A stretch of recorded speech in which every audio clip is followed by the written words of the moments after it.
Welcome to Flashpoints. I'm Jeff Pegues, joined as usual by CBS News Senior National Security Analyst Juan Zarate. Jeff, good to see you. This change in policy by the White House, is this an acknowledgement that the security situation on the ground in Afghanistan has changed?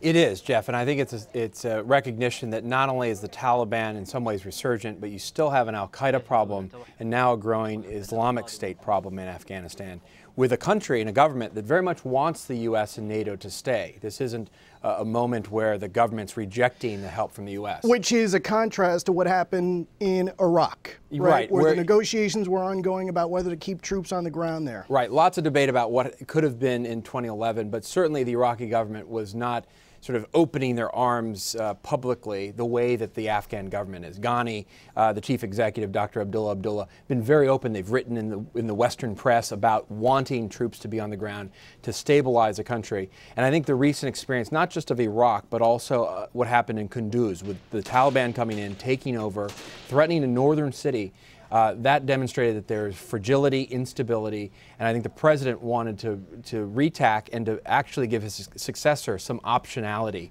and that's why you've seen the change of course. Well, and we've also seen that ISIS has a growing presence in Afghanistan. That's exactly right, and so keep in mind that the president came into power with a duality in terms of the wars, right? Iraq in some ways the narrative was it was the bad war, right? We got to get out, and he did. Afghanistan was the good war. He surged, and then he adjusted. He's allowed 9,800 troops to remain to do train and equip and to support on counterterrorism. And part of that narrative was the fact that we went into Afghanistan to deny al-Qaeda safe haven, to go after those who attacked us on 9/11 and to prevent them from establishing safe haven again. To the extent that there is still safe haven, or the potential of that, that I think gives strength and weight to what the president's doing, to say we can't allow an al-Qaeda or even now an Islamic State to establish a foothold in a place like Afghanistan, which will allow them not just to disrupt security there, but potentially and eventually to attack the West. Well, how do you expect this move by the White House, the Obama administration, to be received? Do you expect a bipartisan response in the affirmative to this? Absolutely. I think this will be welcomed by the vast majority of Republicans. I think you've heard Senator McCain, for example, the chairman of the Armed Services Committee, calling for this kind of a move.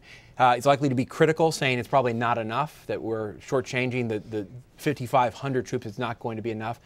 But I think in general there's going to be support. I think you're going to hear support internationally too. I think NATO officials have been wanting U.S. leadership on this, to say it's okay to leave troops behind, and now other countries may be willing to leave some troops behind.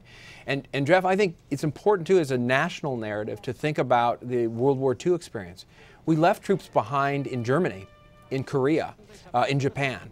That was part of a sense of closure, stability, security, not just to end those wars, but to allow the U.S. to have a stake and a say in what happened thereafter.